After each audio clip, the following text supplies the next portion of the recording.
은혜 받으신 하나님 말씀은 히브리서 7장 20절로 28절까지입니다. 예수는 대제사장이시다. 두 번째 시간입니다. 노아 당시의 인류가 참 많았어요. 한 20억, 적게 잡으면 20억 정도 됐다고 그럽니다. 많게는 80억이 넘었다고 그래요. 그 시대의 세상도 인류가 가득했었지만요. 하나님이 받으시는 사람은 오직 노아라고 하는 그 사람을 추측으로 8명뿐이 없어요. 구원이 어렵다라는 거예요. 구원을 지키기가 어렵다. 하나님의 관심이어야 됩니다. 한번 따라 하십시다. 하나님의 관심을 받으리라. 하나님의 관심을 받으리라. 노아가 하나님의 관심을 받으니까 물론 멸망할 때 하나님의 관심으로 그 가정을 구원합니다. 그 배 만들면서요. 얼마나 비아냥과 수모와 얼마나 모욕과 얼마나 손가락질 당했을 것 같으세요. 근데 하나님의 관심, 세상 사람들이 아까도 찬양 세상 사람이 뭘 할지라도 하나님이 뭘 하시는지 이 세상 떠날 때 마찬가지일 것 같아요. 하나님이 받으시는 사람은 오직 노아의 8 식구밖에 없어요. 이 세상 떠날 때 하나님이 날 뭐라 하실까가 모든 내 삶의 목표가 되지 사람들이 어쩌고 so what? 하나님의 관심은 노아의 8 식구에게만 있어서 세상에 꽉 메운 사람들, 나머지 사람들이 전혀 관심이 없어요. 마침내 비가 오고 창수가 터져 홍수로 전 인류가 물에 잠겨 죽는 그 참혹한 광경이 벌어졌는데도 하나님은 전혀 개의치 않으셨다는 사실이에요. 이미 그들은요 스스로 하나님을 떠나버렸기 때문이에요. 명심하셔야 합니다. 하나님을 떠난 사람은 하나님이 전혀 관심을 갖지 않는다는 사실을 아셔야 돼요. 내 육체가 떠나고 내 목숨이 떠나나 있어도 나는 결단코 하나님을 떠나면 안 돼. 예수를 떠나면 안 돼. 말씀을 떠나면 안 돼. 언약을 떠나면 안 돼. 성경은 그렇게 말합니다. 창세기 6장 12절에 하나님이 보신즉 땅이 폐괴하였으니 이는 땅에서 모든 혈육 있는 자의 행위가 폐괴함이라. 행위가 벌써 폐괴했고 하나님을 멀리 싫어버렸고 하나님을 떠나버렸다는 소리입니다. 다시 말하면요, 하나님과 계약을 에덴 동산에서 마찬가지로 스스로 깨어버렸다, 던져버렸다, 깨트려버렸다는 뜻입니다. 인류가 아무리 큰 계획을 할지라도 하나님은 거기에 관심 쏟지 않습니다. 바벨탑 쌓아 관심 갖지 않습니다. 흩어버리면 됩니다. 어찌됐든 노아의 8 식구만이 하나님의 관심을 끌었어요. 아무도 따랐습니다. 내 평생 하나님의 관심을 끌며 살리라. 하나님의 관심을 끌며 살리라. 하나님의 관심은 오직 아들 안에만 들어있어요. 그리고 의로운 자의 예배만 받으시는 것입니다. 하나님의 관심은 노아 방주 안에 들어있는 사람에게 있는 것처럼 오늘날도 하나님은 예수 안에 들어와 있는 자에게만 하나님의 관심을 베풀고 그들과 함께 하시기 원하시고 내가 연약하고 오전에 설교 보세요.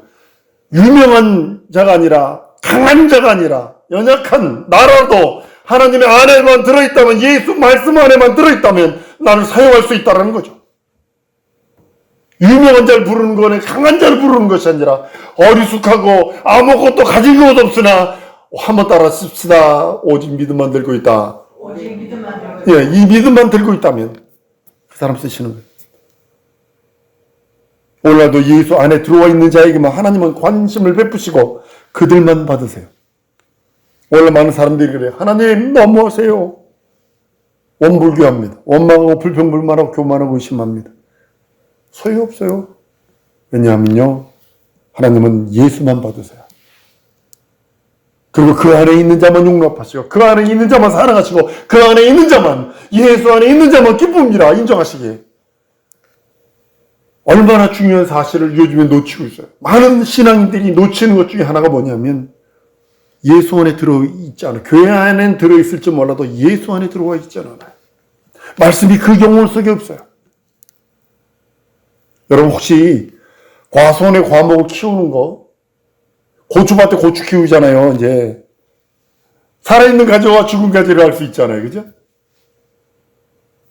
삭정이가 돼버리죠. 저 어렸을 적에, 불 뗐던 그런 연탄하고 불 떼는 그거 있습니다. 산에 가보면 삭정이가 나무에 붙어 있어요. 나무에는 붙어 있어요. 근데 이게 밑에 뿌리로 또 올라오는 진액이 올라가지 않으니까 이게 나무에게 붙어 있으나 그냥 죽었어요. 그 밑에 나무를 통 차면 뚝 떨어져요. 죽은 가지 삭정이에요.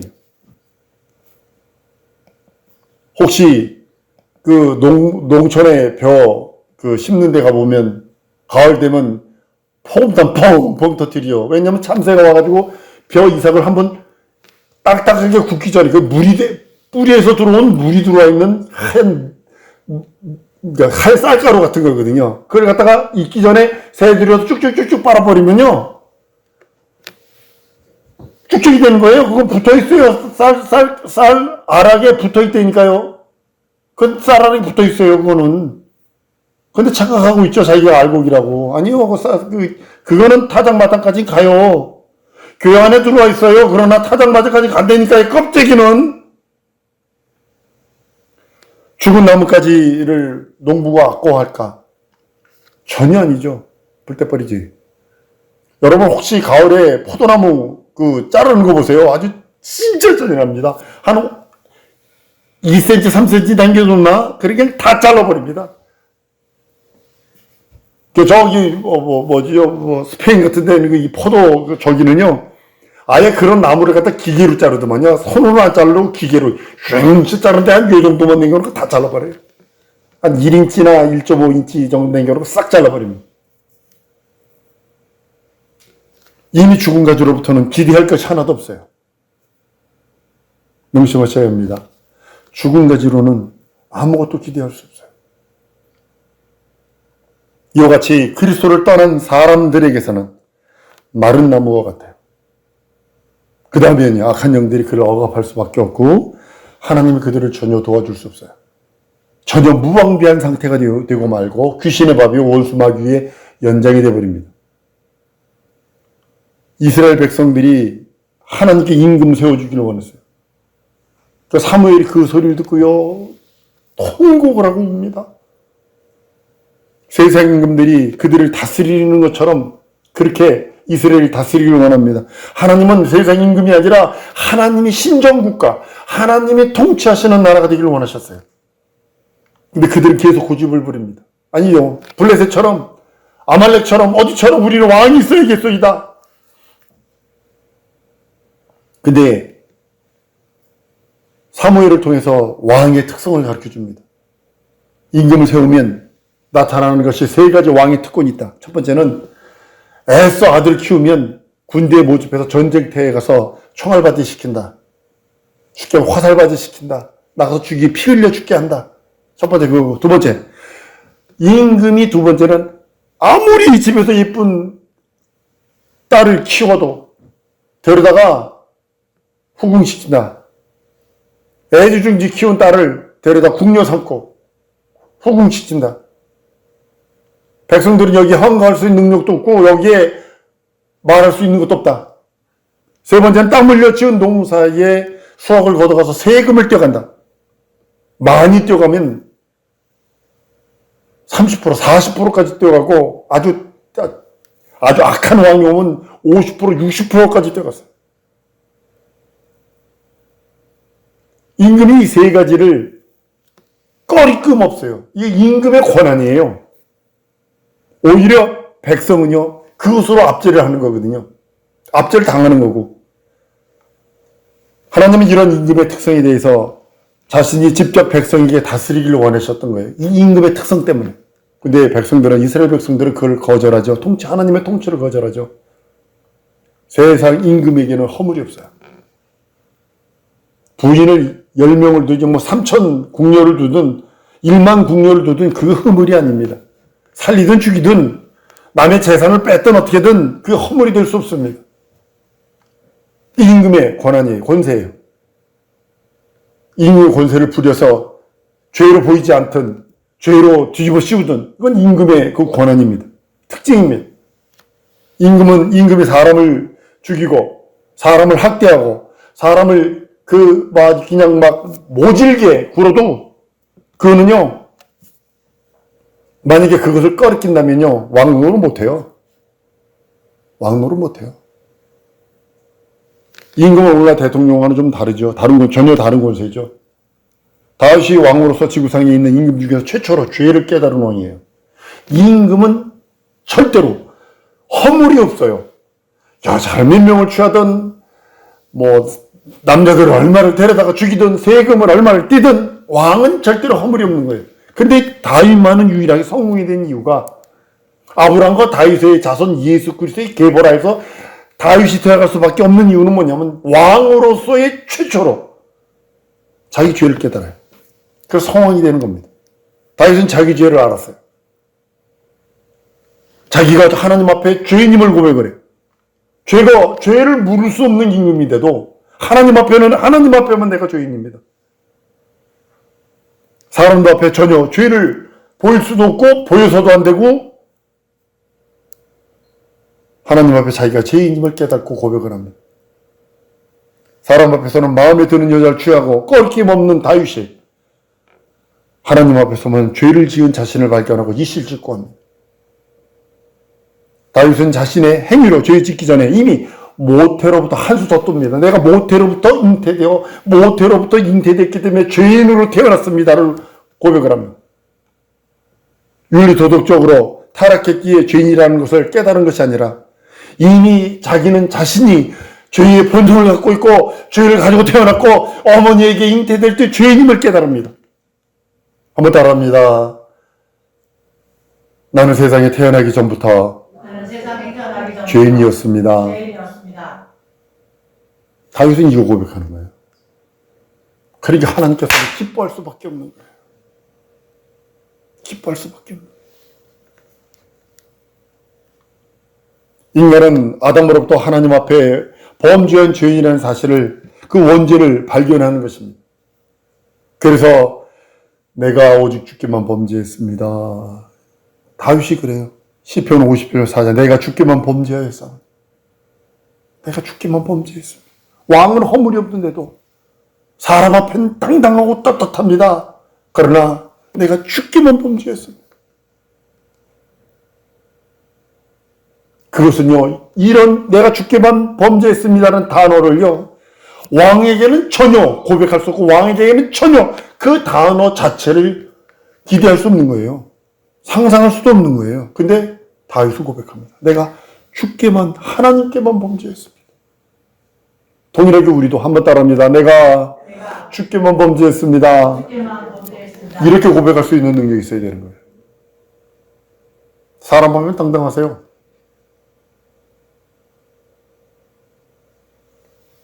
왕이 하나님 앞에 자기 허물을 깨닫고 더 나아가서 자기 자신이 죄인으로 출생했다는 것과 인간 자체가 이미 하나님 앞에서 범죄한다는 것을 깨달았어. 그것이 그래서 다윗 왕이 훌륭한 성군이 될 수밖에 없는 이유입니다.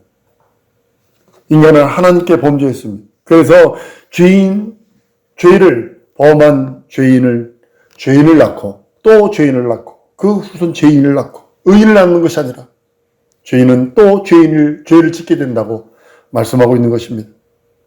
죄인은 죄인에게 죄인을 낳게 되고 또 죄인에게서 출생한 죄인은 여전히 죄를 지을 수밖에 없다는 것을 선언하고 있는 것입니다.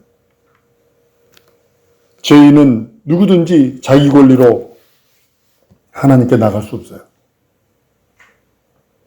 저희 죄가 가려워서 하나님을 볼 수도 없고 하나님의 음성을 들을 수도 없고 하나님께 나갈 수도 없고 하나님의 뜻을 알 수도 없고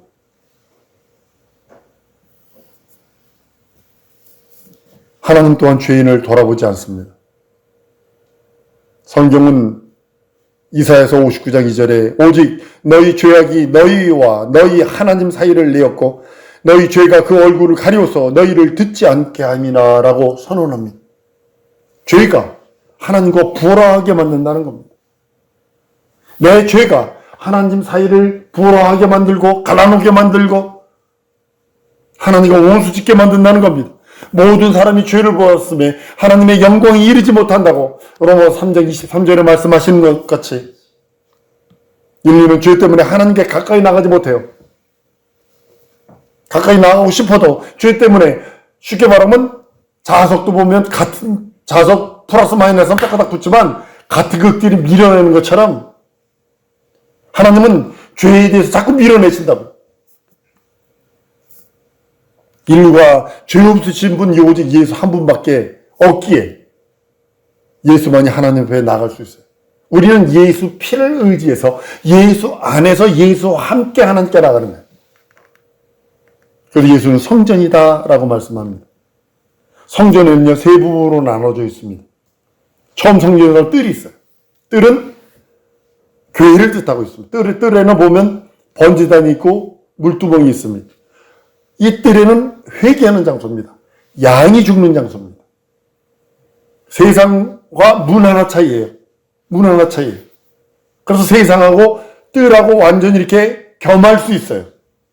양다리 거칠 수 있어요. 교회 와서 회개만 하는 사람, 성소 속에 들어가지 않는 사람, 이 사람은 세상과 짝하고 있는 사람입니다. 양다리 거치고 있는 겁니다.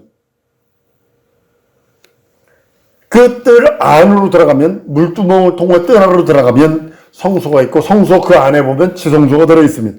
성소는 제사장이 하나님을 섬깁니다. 1년 365일 섬기는 곳이 성소입니다. 등대에 불 켜고 향단에 향 피우고 떡상에 떡 차리는 그 일을 끝없이 1년 365일 합니다.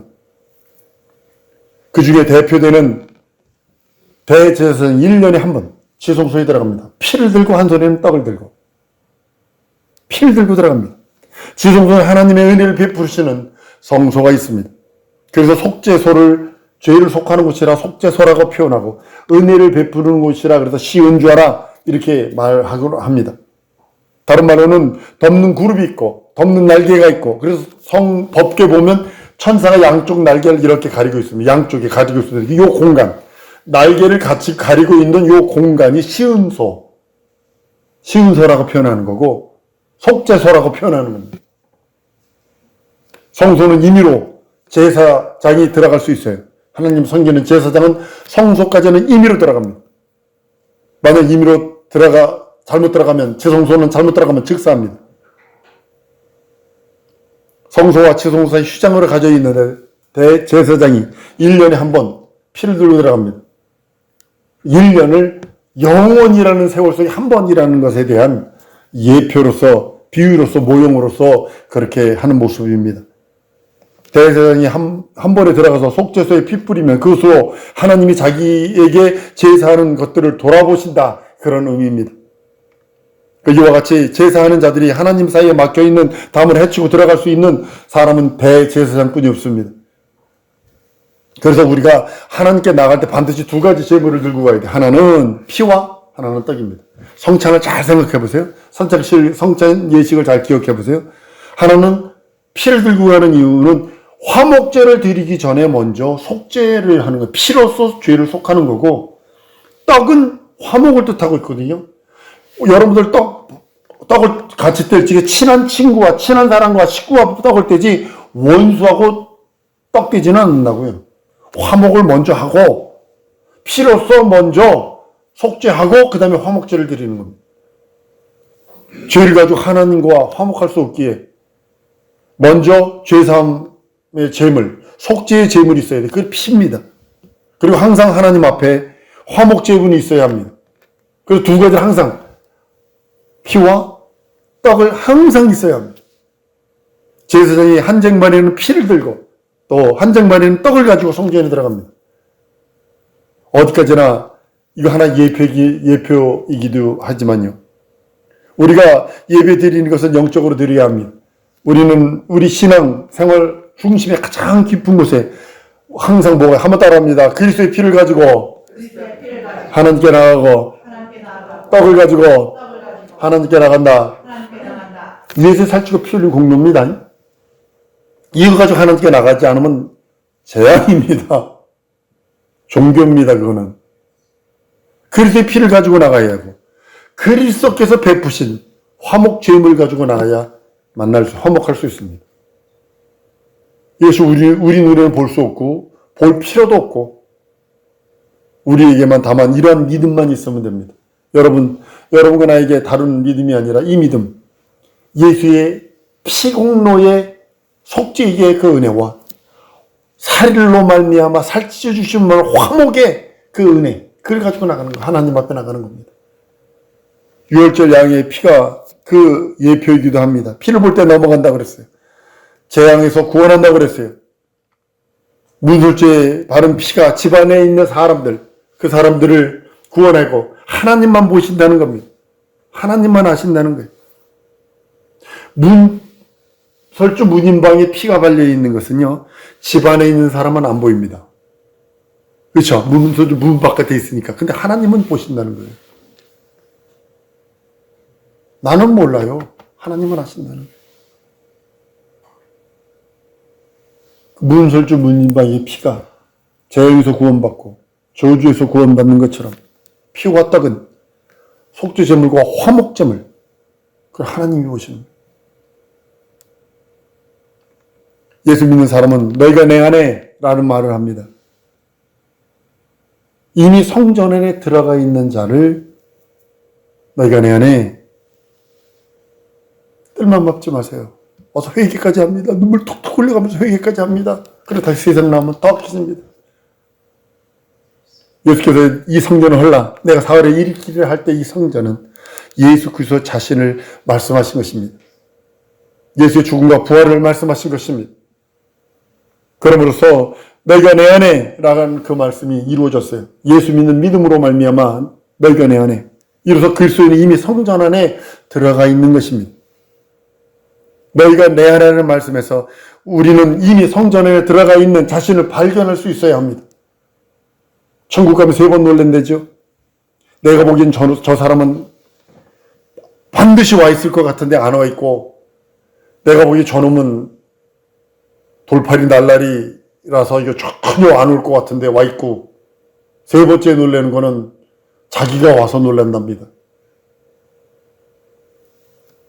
그리스도인이 성전에 들어가 있습니다. 그 다음에는 예수께서는 이렇게 말합니다. 내가 너희 안에, 내가 성전에 들어가서 너희가 내 안에, 내가 너희 안에, 이렇게 됩니다. 예수께서 내 살을 받아 먹어라, 내 피를 받아 마셔라 했듯이 예수는 이를 받아들인 자에게 그 안에 계신다는 말씀이기도 합니다. 그래서 피와 살을 먹는 의식을 우리들에게 주셔서 제사장인 우리 안에서 속죄제로 그리스도의 피가 있고 화목제로 그리스도의 살이 있습니다. 그래서 예수의 살찢고 피 흘린 공로가 그만큼 중요한 것이고 그걸 그만큼 의지하지 않고는 죽게 나갈 수 없어요. 내 안에 예수의 피가 있고 예수의 살이 있다. 시작! 네, 다시 한번. 내 안에 예수의 피가 있고 예수의 살이 있다.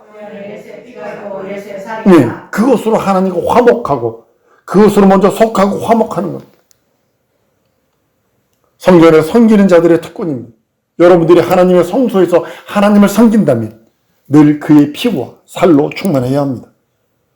예수께서 십자가에서 돌아가실 때 성전 휘장이 위에서 아래 쫙 갈라졌던 것처럼 이것은 그가 하늘에 오르사 하늘에서 하나님과 우리를 화해시킨 직분을 감당했다는 그런 의미이기도 합니다.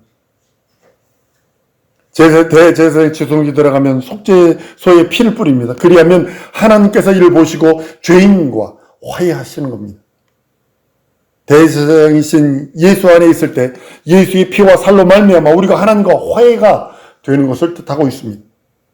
대제사장은 화해자요, 중보자입니다. 검사가 검사는 죄를 뒤집어 씌우는 걸, 너 이제 졌지 간다면, 변호사는 뭐냐면, 풀어주는 거예요. 그게 아니라 이게 이렇게 된 거고, 이게 아니라 이렇게 된 거예요. 변호사는 이렇게 화해시키는 겁니다. 대제사장을 다른 말로는 변호사, 대언자, 이렇게 표현을 합니다. 그래서 예수를 대언자, 대제사장이라고 표현하는 겁니다. 화목해 하는 자요, 중보자요, 변호자요, 대언자가 예수. 그래서 우리는 예수를 떠나면 율법 앞에 장사가 있나요? 하나님과 죄인된 우리 중보의 역할을 하신 분, 변호자요, 대언자이신 그리스도, 그분이 나의 능력이요, 그분이 나의 이적이요, 그분이 나의 표적이기에 우린 그만 믿고 의지하는 겁니다. 다윗 왕이여 내게 허물이 있나이다. 나는 모태부터 죄인이었나이다. 죄인으로 태어났습니다. 아니 모든 인간이 죄인으로서이다 하며 통렬하게 고백한 것은 대언하는 주가 바로 우리의 대언자이신 예수 그리스도, 그에 대하여 예언하며 그에 대하여 말씀한 것입니다. 그리스도는 그분 안에 있는 모든 자를 위한 대언자입니다. 예수 안에 있을 때 대언의 그것을 받을 수 있어요. 변호를 받을 수 있어요. 그래서 예수를 떠나면 그 대언을 받을 수 없어요. 예수가 하나님 앞에 나아가서 우리의 대언자가 되어주시기에 우리가 살 수 있는 것입니다. 요한일서 2장 2절에 저는 우리의 죄를 위한 화목제물이니 우리만 위할 뿐 아니요 온 세상의 죄를 위하는 자라. 로마서 8장 34절에 누가 정죄하리요? 죽으실 뿐만 아니라 다시 살아나신 그리스도 예수니 그는 하나님 보좌 우편에 계신 자여 우리를 위하여 간구하시는 자라. 우리 속에 오신 성령은 예수를 변호하는 영입니다. 그분이 세상 사람들에게 예수를 변호해 주기를 원하십니다. 성도에게 성령이 임한 이유는 세상 사람에게 예수를 변호해 주시기를 원하시는 겁니다. 성령은 세상 사람들에게 예수를 변호해 주시고 예수는 우리 안에서 하나님 앞에서 변호해 주시는 것입니다. 그러므로 예수를 잘 믿으려면 성령으로 충만해야 하고 하나님을 잘 섬기려면 그리스도를 의지해야 합니다. 한 번 더 따라하십니다. 예수를 잘 믿으려면 성령 충만해야 하고 하나님을 잘 섬기려면 그리스도를 의지해야 된다. 나무가지가요, 나무에서 떨어지면 스스로 말라 죽게 되는 것처럼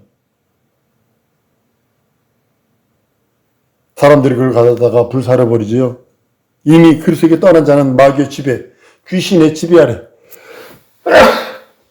들어가게 된다는 것입니다. 그렇기 때문에 너희가 나를 떠나서는 아무것도 할 수 없다라고 요한복음 15장 6절에 말씀하신 그 말씀을 기억해야 합니다. 마음이 하나님을 떠났기 때문에 하나님과 불화하게 된다는 겁니다. 예배가 안 드려지죠. 기도가 안 되죠. 기도하는 것이 싫어요. 딴청 부리죠.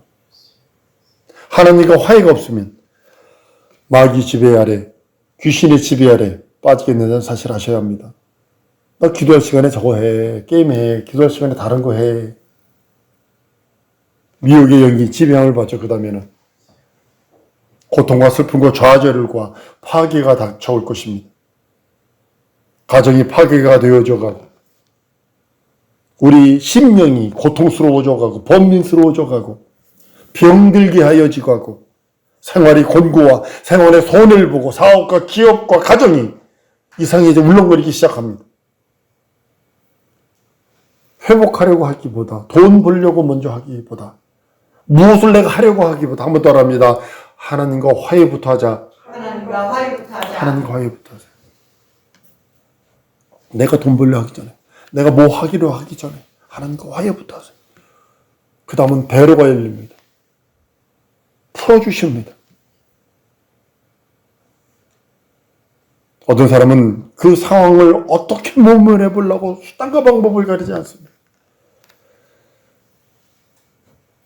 저는 이렇게 권고합니다. 하나님보다 화해해라. 하나님과 화해가 되면 그리스도께서 절대적으로 그리스도 예수의 공로, 살찌고 피 흘린 공로가 절대적으로 필요합니다. 우리는 늘 그리스도의 보혈의 공로를 의지하고 그 살의 공로를 의지하는 것입니다. 성전에 들어가면 처음 대하는 곳이 뜰입니다.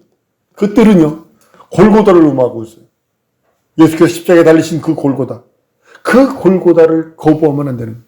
그곳에서 뜰에서 양이 잡아요. 골고다에서 양이 씌운 세상의 죄를 담당하러 오신 예수가 잡혀요. 거기서 피 흘리십니다. 짐승의 피를 보고 그것으로 끝나는 것이 아니라 양을 잡아서 그 짐승의 피를 보이고 그것으로 말미암아 화목해 하시려고 하시는, 속죄하시려는 그 하나님의 의도를 알아야 합니다. 골고다에서 피 흘리신 그 피의 공로를 의지하고 하나님께 나가 먼저 화해를 할 때 하나님 그 사람을 받아주십니다. 어떤 집에요, 3대가 암 걸린 사람 봤어요. 할아버지, 아버지, 손주까지도. 사람들은 이렇게 얘기하더라고요. 무슨 죄를 졌기에 저 사람이 저러느냐. 저 집에 무슨 저주가 있어서 저 집에 무슨 죄를 졌기에 저러느냐. 아니요. 저렇게 고통받느냐. 할아버지도 힘들어서 누워있고 아버지도 손주까지도 무슨 저주냐 안 때문에 라고 얘기하지만 하나님은 간단합니다. 그들이 무슨 죄를 져서 그게 관심 없어요. 오직 하나님과의 화해에 관심이 있어요. 한번 따라합니다. 하나님과 나는 화해에 관심이 있다. 하나님은 다른 것에 관심이 있는 게 아니라 화해에 관심이 있어요. 하나님과 화해해라. 화해가 없는 것은 한 가지도 돌아보지 않으세요. 내 삶을 통해서 우리 식구들과 우리 자손들 앞에서 얘기할 수 있는 거 하나님과 화해되지 그 어떤 것들 하나님 돌아보지 않습니다. 하나님과 화해가 없이는 우리에게 가장 필요한 한 가지도 하나님은 돌아보지 않습니다. 영혼의 일이든 육체의 일이든 환경의 일이든 상황의 일이든 처지의 일이든 내 앞길의 일이든 하나님과 화해가 되지 않는 한 한 가지도 돌아보지 않습니다. 여러분 지금 가장 필요한 게 뭐라고 생각을 하세요? 하나님과 화해입니다. 예수 보혈 믿습니다. 날 위해 살찌고 피 흘린 그 공로 믿습니다. 오늘 이어 기도하십시오. 하나님과 화해하기 원합니다. 예수 피로 화해하기 원합니다. 예수의 살찌고 피 흘린 공로로 화해하기를 원합니다. 하나님과 진정 예수 피의 능력 속으로 나를 집어넣으셔서 아직도 복이 되지 못한 육신의 정경, 안목경 이생의 자랑들, 아직도 세상 것을 적당하게 섞어서 즐기려고 하는 것들 포기케 하시고 하나님 성령과 말씀과 진리로 예수 보혈로 함께해 주옵소서. 하나님과 화해하기를 원합니다. 예수 피로만 화해할 수 있습니다. 예수 살찌고 피 흘린 공로로만 할 수 있습니다. 이 시간에 역사하여 달라고 우리 다 같이 통성으로 기도하십니다.